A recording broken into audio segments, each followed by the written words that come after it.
The strategical situation in the Middle East is going to be changing as we talk right now. In fact, preparations are being made for a massive American deployment in the Persian Gulf region. This is Middle East Perspective, broadcasting from Tel Aviv with Yitzhak Noy of Israel Radio and with Jamil Hamad of Time Magazine coming in from Bethlehem in the West Bank. And I'm Jay Bushinsky moderating. I'm from CBS Radio. And what I was referring to is the decision made by the Obama administration to deploy American forces in the Arab Emirates, which are in the region of the Persian Gulf. And in the Gulf itself, that means ground forces and naval forces, and both will be armed with anti-missile systems. All of this, according to what we understand, intended to cope with the Islamic Republic of Iran and its aspirations of becoming a nuclear power. And I'll put it to you in the first place, Jamil, are you impressed by all this? No. Why not? I think the American decision to deploy their forces in the Gulf is aimed not to attack Iran, but it's a message conveyed to Iran and Israel, I think, and also to the regional states. What's the message? The message is to Israel, don't attack Iran. We will deal with it. Secondly, we are supporting the Gulf states, so don't worry. We are going to help you securing your security. The third is a message to Iran because they want to pressure Iran to come with the agreements with the Security Council resolutions. So I think the whole message is formal. It's not serious one. Do you agree with that, Yitzhak Noy? Only partly. I do agree with Jamil that the deployment of anti-missile missiles, those batteries, are partially aimed at telling Israel to not attack Iran. On a second thought, I'm not sure that even that is necessary, because I don't see Israel attacking Iran without getting an explicit green light from the United States. The major reason for the deployment is that, as I said on many occasions on this show before, is that the Obama administration has an obligation to Arab states in the Middle East that are concerned and actually afraid of a nuclear Iran.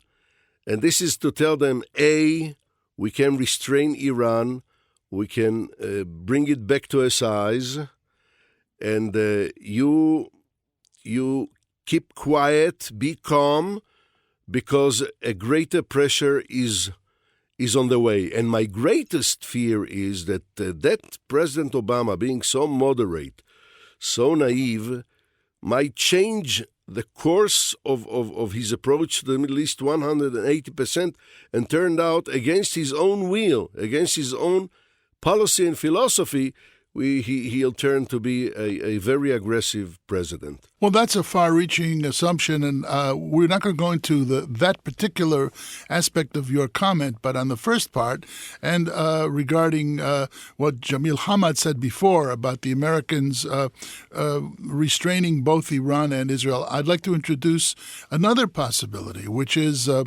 the Americans, in effect, saying two things, especially to Israel, but to a certain extent to Saudi Arabia, which also is on the line or in danger as far as Iranian military plans are concerned, and that is that if Iran fires a missile in the direction of either country or some other country allied with the United States, the missile deployment we've been talking about in the United Arab Emirates and at sea will try to knock those missiles out before they land anywhere. In other words, anti-missile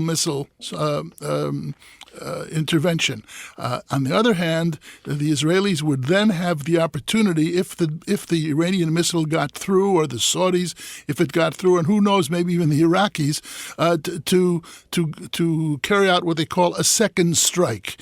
And having been provoked, having been attacked by Iran, the Americans not having succeeded in preventing the consequences, which could be horrendous, these countries could then fire back. They would be given the green light that you talked about before, Yitzhak Noy. I'm not so sure that my theory is correct.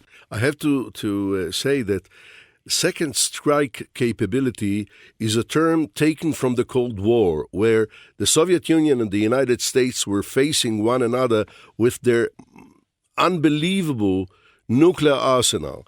I'm not sure it's applicable to the situation here, because Iran is not going to send any missiles against Israel or against Saudi Arabia in the foreseeable future, surely not before it completes its nuclear program and it is well equipped with nuclear warheads and missiles to send them everywhere in the Middle East and beyond. This has to be understood.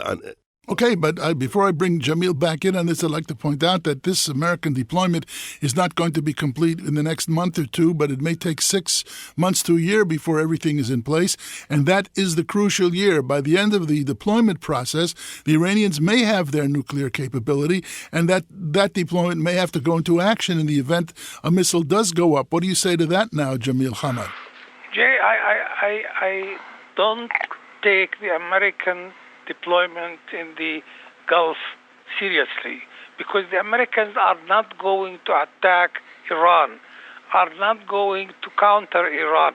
Iran is aware of the American plans.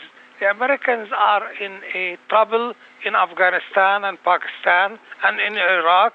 So the move in the Gulf states, the deployment in the Gulf states, are aimed at showing the American power, the American influence, that we can do this and this. It doesn't cost them a lot, because their interest in the Gulf is the oil, not the countries. They don't care about the regimes. They care about the oil. The point is that the United States now is involved in a frontal clash with China over the sale of armaments to Taiwan. And now the greatest fear with the deployment of anti-ballistic, anti-whatever batteries in the region is that it will get out of control. Once it gets out of control, God knows where it will end. Because President Obama now has to prove to his constituency and to his allies in the Middle East, chief among them Saudi Arabia and Egypt, not Israel, that he is a president who is willing to defend their interests against Iran. And once the batteries are deployed, more will be asked of him, and then it will start to accelerate. What then? Well, now, there's something that perhaps you, Jamil, can explain to us, because you live in Bethlehem, which is one of the holiest places in the world for Christianity. It also has a biblical status in Judaism. In the light of what Yitzhak Noy just said about the aspect of irrationality that one might be taking into account in this, and when you think about people like President Ahmadinejad and the things that he has said, and even the Ayatollah Khamenei, the supreme leader of Iran, I think you do see a degree of irrationality, and that might be an understatement. And my question to you is this: living in Bethlehem, which is one of the holiest places in the world for Christendom, and is also holy for Judaism, and has a large Muslim population. Not to mention Jerusalem, not to mention the mosques on the Temple Mount or Haram al-Sharif, which are holy places. And the question is this: is it conceivable that a Muslim state would fire missiles at the Holy Land? I don't think so. It's not conceivable. I don't think so, because the gap between the Arab population, the Muslim population, and the American administration is so deep. And the American administration is showing that it is not convincing on either side, on the political side and on the economic side and on the military side. And so?